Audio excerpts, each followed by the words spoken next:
awak nak buat kalau awak dapat duit raya? Untuk saya beli coklat, beli kereta baru. Nak beli handphone? Simpan untuk masa depan. Nak simpan duit raya tu. Simpan. Nak bagi kat mak saya? Nak kumpul duit. Nak simpan untuk kejemasan. Nak simpan kat ibu ayah. Simpan lepas tu untuk kecemasan kalau ada benda. Simpan dalam bank. Baik kat ayah dengan mak. Saya nak beli tablet.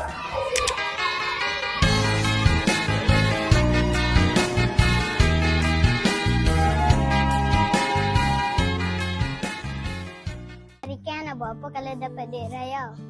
Saya nak simpan. Lepas tu masa saya besar, saya nak beli kereta Ferrari. Rika hang nak buat apa pula kalau dapat duit raya? Kalau saya dapat duit raya, saya nak bagi kat bapak.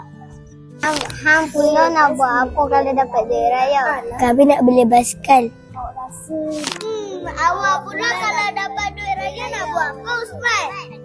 Saya nak bagi kat mak saya. Nak simpan dalam SSPN. PSS? Bukan SSPN. Oh. SSPN tu apa? Super duper night ke? Bukanlah Riki.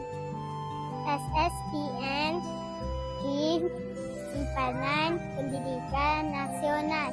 Nanti kalau saya besar, saya boleh ambil duit dalam tu. Yeay! Kami pun nak simpan duit dalam SSPN lah. Nanti bila besar, jadilah kaya!